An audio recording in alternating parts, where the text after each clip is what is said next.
Hello, everyone, and welcome back to Learn English with Smart Podcast. I'm Chloe. And I'm James, and we are so happy to have you with us today. Chloe, I have a question for you. Are you ready for a scary story?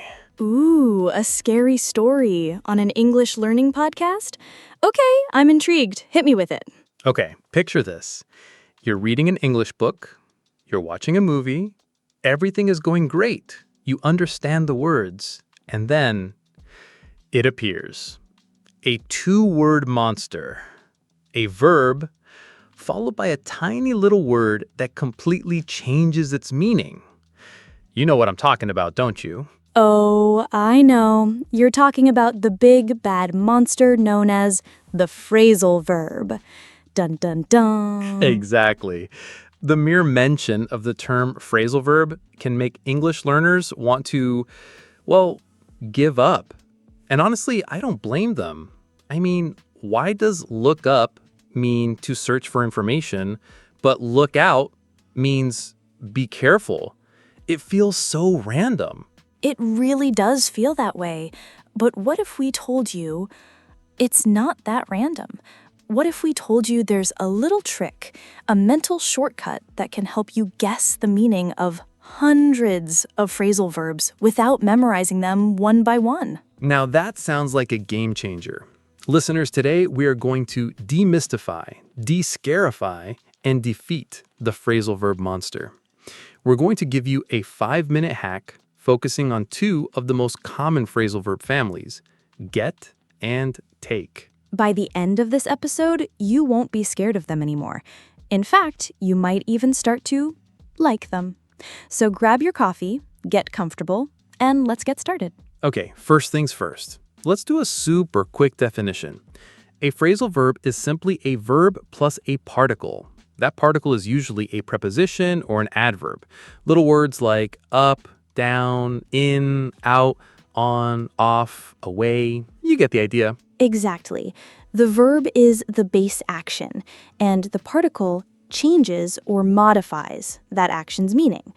Turn means to rotate, but turn on means to activate a light. Turn off means to deactivate it. See? Simple. The problem comes when there are so many of them. Which brings us to our first superstar verb, get. Oh, get is everywhere. I get tired, I get a coffee, I get the joke. It's a busy verb. It is. And that's why our trick is so useful here. So here is the secret, the 5-minute hack, part 1. When you see a phrasal verb with get, I want you to think of the core idea of receiving, obtaining, or becoming. Think of get as a magnet, pulling something towards you or changing your state. A magnet? I like that. So get is about something coming to me or me changing into something. Okay, let's test this theory. What's a super common phrasal verb with get? How about get up? We all do it every morning. I get up at 7 a.m. The particle is up, so you are changing your state from lying down to being up. You are becoming vertical. It fits. Okay, that one's a bit easy. Give me a harder one. What about get over something? Like, it took me a long time to get over the flu. Or, more dramatically, he can't get over his ex-girlfriend. Great example. Think about it. The flu is a problem, a sickness. A breakup is an emotional problem. To get over it means you are moving from a state of being stuck in the problem to being past it.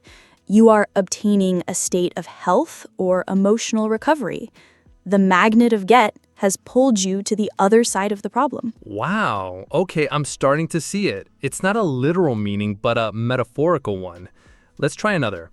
How about get along with someone? I get along with my colleagues. Perfect. A good relationship is a positive state, right? So you are obtaining or maintaining a friendly state with someone. Let's imagine a little dialogue. How's the new flatmate? Oh, he's great. We get along really well. We both love old movies. See? Mark and his flatmate have gotten a good vibe between them. The magnet is working. This is actually pretty cool. It's like a little mental key. Okay, one more for get, a tricky one. How about get away with something? Like the thief stole the painting and got away with it. Ooh, a challenge. I like it.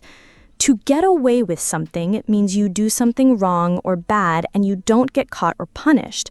So what are you obtaining?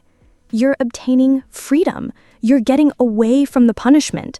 The magnet has pulled you to safety, even though you were naughty. I can't believe it. It actually works. So the core idea for get is receiving, obtaining, or becoming. Even if it's a metaphorical meaning, thinking this way helps you guess. That's a fantastic hack. It's not a 100% perfect rule, nothing in English is, but it is a powerful starting point that works most of the time.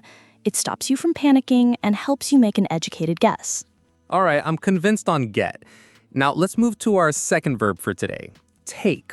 If get is a magnet pulling things in, what's the secret for take? Great question.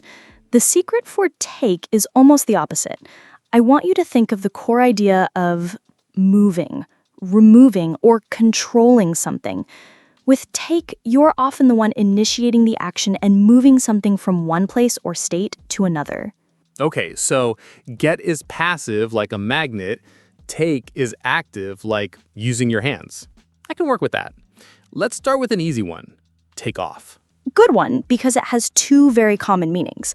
Let's see if the rule applies. Meaning 1, an airplane takes off.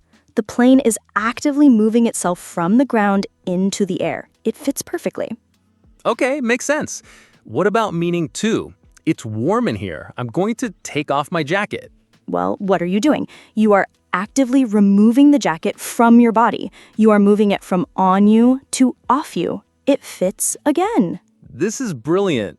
It's the same phrasal verb, but the core concept of removing or moving helps me understand both contexts. Okay, what about take over? For example, the new CEO will take over the company in January. What's happening there? The new CEO is actively taking control of the company. She is moving the power from the old CEO to herself. It's an act of control. Let's do a mini dialogue for that. Okay, team, I'm going on vacation for 2 weeks. Maria, you'll be in charge. Don't worry, boss. I can take over while you're away. Everything will be fine. See, Maria is taking control of the responsibilities. It works. This is much less scary now.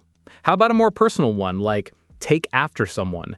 You really take after your mother. You both have the same smile. This is a beautiful one. It means to resemble a parent or relative. It's a bit more abstract, but think of it this way. You have taken a quality or a feature from your parent.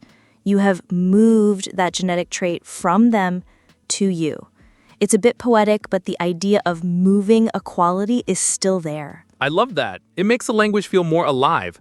Last one for take, and it's a very common one. Take out.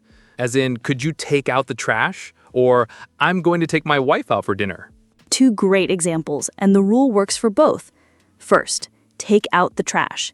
You are physically moving the trash from inside the house to outside. Simple. Right. And take my wife out for dinner? You are moving your wife from your home out to a restaurant. You are initiating and controlling that movement for a specific purpose. So the core idea of moving something or someone holds up perfectly. Incredible. So let's recap the whole trick. When you see a phrasal verb with get, think receiving, obtaining, or becoming. It's like a magnet. And when you see a phrasal verb with take, think moving, removing, or controlling. It's an active, hands-on action. Exactly. This isn't about memorizing a million rules. It's about building a mental framework. So next time you see get ahead or take up, you don't have to panic. You can pause, think about the core meaning, look at the little particle, and make a really good guess. You get ahead in your career. You are obtaining a forward position. You take up a new hobby. You are taking control of a new activity and bringing it into your life. It just clicks. See? The monster isn't so monstrous after all. Once you have the key, you can start unlocking the meanings. Phrasal verbs actually make English more dynamic and descriptive once you get the hang of them. I feel like a phrasal verb superhero now. I'm ready to take on the world, or at least take on the next chapter of my book without fear. That's the spirit. And that's our goal here at Learn English with Smart Podcast, to give you the confidence and the tools to stop just learning English and start using it. Well, that's all the time we have for today. We really hope this little trick helps you get over your fear of phrasal verbs. And we hope you take away some valuable knowledge from this episode. See, they're everywhere. And now they're your friends. Thank you so much for listening. Don't forget to subscribe to our channel so you don't miss our next episode. We have some amazing topics coming up. Until next time, keep practicing, stay curious, and have a wonderful week. Goodbye for now. Bye, everyone.